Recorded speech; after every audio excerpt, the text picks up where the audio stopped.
The betting, the not so much anymore, is more down to my own fault. I need to get studying again to get the edge back. But yeah, it's a great product. I love the exchange. It's really, in my opinion, one of the better bookmakers, if not the best bookmaker out there.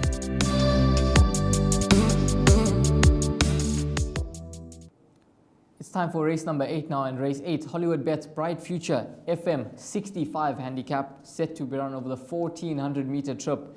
And race 8 on the Monday afternoon will go off at 16:40, so that's 20 to 4. Hopefully it's been a good day for you so far. And coming into race number 8, you just waiting for the pick 6 to arrive, and hopefully you got the field, because it does look to be an ultra competitive race where you can make a case for all 11 runners. And it's the type of race where I don't think you could be surprised if you were to get an upset result. Let's give a comment about each of the runners in this lineup, starting with the 1, Mel's Princess. She has the first run for Carl Hewitson. Robert Carty gets a ride. Her last 2 runs haven't been the greatest of efforts, but first run in the province, how do you think she could go? And she's a blinker strike, so she's drawn 1. I think 1 to keep an eye on. Number 2, Swiss Bank. Anton Marcus now rides from draw 2.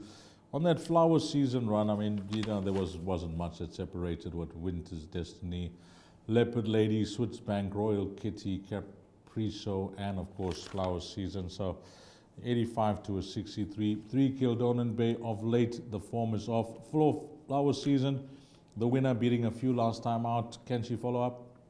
I think she could possibly follow up. She only received 2 points for that victory, and I thought it was a nice win. She ran on nicely in the closing stages. Takes on a similar type of field over the 1400 meters, where her 2 wins have come over at this course and distance, and she's drawn neatly in gate number 4, so she could possibly go in once again. Number 5, Red Rosa. She's on a competitive mark of 54. The 4 kgs off the back once again. Wasn't beaten far last time out.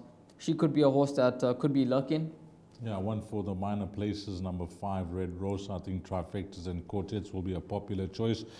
Winter's Destiny, I'm expecting her to reverse the form with Flower Season. I'm not suggesting that Flower Season can't go back to back, but that was a very good post-maiden run from this horse, considering the barrier position, 9 out of 9. Leopard Lady, MJ Udendal, Nicholas Patel, not much between herself and the balance on that Flower Season run. Capriso, well beaten for Flower Season. 1 bite at a time, Royal Kitty and Miss Layla. I think out of those 3, I'd throw in number 10, Royal Kitty, with the services of Warren Kennedy. She does run well in terms of placing over the distance and course and distance. She's never too far off the action. She's dropping in the racing slowly on a competitive mark of 60. Just a wide draw to contend with, but I'm sure that Warren will get into a striking position, turning for home, and she'll be right there when the whips are cracking. That's number 10, Royal Kitty. Yeah, I said field, I agree with you for the pick 6. If you're going in a pick 6 and everything is gone according to plan thus far, you don't want to be sitting in the last leg with a field where the form is neither here nor there. There could be form reversals on that Flower Season run. You got horses that could just suddenly bounce back to their best over this 1400 meter trip. It's tricky. If you had asked me for a horse in the place accumulator and maybe a roving banker, I think number 6, Winter's Destiny, you had to be encouraged by that last start, considering the draw, and I think a horse that you will get an honest run for your money from. Number 6, Winter Destiny, is my roving banker here. And of the balance, very, very tough. If I had to pick out 2 more horses, if you wanted me to give you the top 3, I'll go say 5, 2 and 10. 5, 2 and 10 for me. I mean, that's just giving a top 3 selection. I think I'd possibly play around number 10, Royal Kitty, given that Warren Kennedy should get into a striking position, turning form, and I think she will be right there at the business end of things. But you heard it from Deezer myself.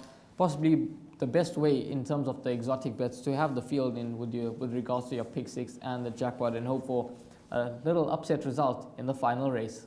My name's Danny Diliberto, founder of Ladles of Love. It was founded back in 2014. Communities we work with are all over the peninsula, and we're working with 138 beneficiaries now. We've grown exponentially. We've been able to do that because of all the kindness that we have experienced from individuals and corporates such as Interbet, who just want to be part of the change.